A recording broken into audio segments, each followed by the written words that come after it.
Assalamualaikum. Hai anak-anakku, jumpa lagi dengan mata pelajaran kimia. Sebelum kita mulai pelajaran, ayo kita berdoa bersama-sama ya. Bismillahirrahmanirrahim. Robbi zidni ilma warzuqni fahma. Ketika kita berada di kamar mandi, biasanya kita melihat paku atau besi yang sudah mulai berubah warnanya, tidak mengkilat lagi, dikarenakan sudah berkarat. Lantas, kok bisa ya besi berubah menjadi karat? Lalu faktor-faktor apa saja yang bisa mempercepat pengkaratan? Dan bagaimana cara kita mencegah pengkaratan tersebut? Pada hari ini kita akan belajar tentang korosi. Adapun kompetensi dasar yang harus kita pelajari adalah menganalisis faktor-faktor yang mempengaruhi korosi dan cara pencegahannya.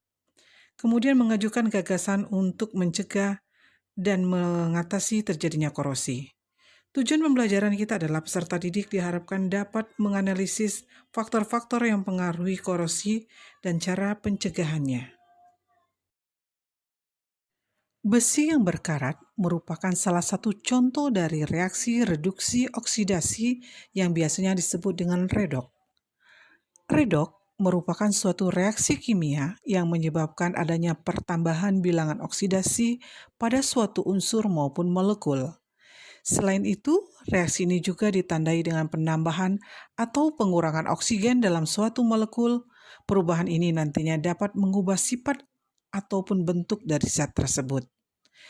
Reaksi redoks sendiri merupakan reaksi yang terjadi akibat adanya reaksi reduksi dan oksidasi. Reaksi oksidasi adalah reaksi kimia yang menyebabkan bertambahnya bilangan oksidasi atau bilog, bertambahnya oksigen maupun berkurangnya hidrogen dalam suatu senyawa. Sedangkan reaksi reduksi adalah reaksi kimia yang menyebabkan berkurangnya bilogs, berkurangnya oksigen, maupun adanya bertambahnya hidrogen dari senyawa tersebut. Pada awalnya besi merupakan suatu unsur, namun ketika bertemu oksigen dan air, maka besi tersebut akan berubah sehingga menghasilkan senyawa karat yang baru. Di dalam senyawa karat terdapat unsur oksigen yang bergabung dengan unsur besi, sehingga karat biasanya ditulis dengan rumus kimia Fe2O3 yang berwarna merah. Untuk faktor-faktor apa saja yang bisa mempercepat pengkaratan dan bagaimana cara mencegah pengkaratan tersebut, silakan kalian diskusikan dengan temanmu, gunakan literatur manual ataupun digital yang ada.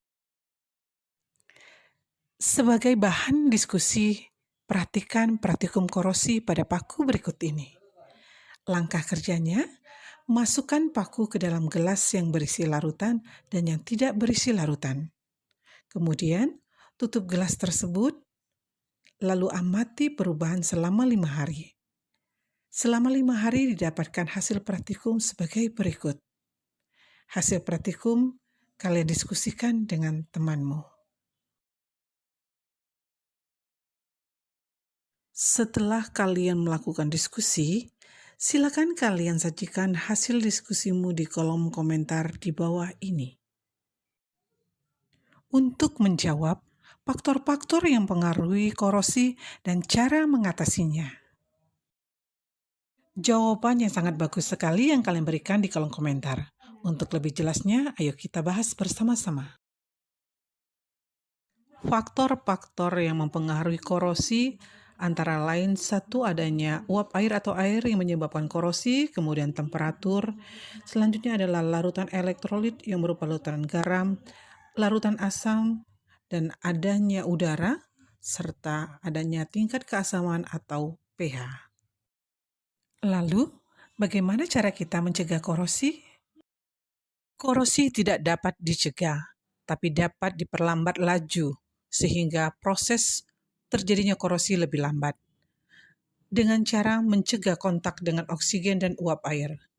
Perlindungan dilakukan dengan cara mengecat, melapisi dengan plastik, memberi minyak atau gemuk, galvanisasi, melapisi dengan zinc, elektroplating, melapisi dengan nikel, kromium, dan timah, melapisi dengan timbal untuk pipa yang ditanam di dalam tanah.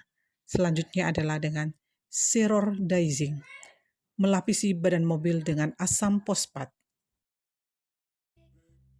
Untuk mengetahui ketercapaian pembelajaran korosi ini, Ibu akan membagikan soal.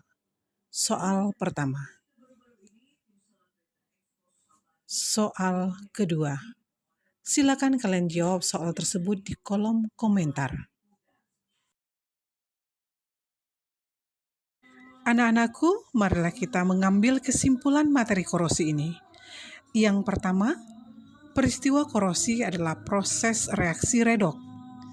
Yang kedua, faktor-faktor penyebab korosi antara lain larutan elektrolit, udara, dan uap air. Ternyata belajar kimia itu menyenangkan ya. Dengan mempelajari korosi, kita dapat melindungi benda-benda kesayangan kita. Semoga bermanfaat. Billahi taufiq wal hidayah. Wassalamualaikum warahmatullahi wabarakatuh.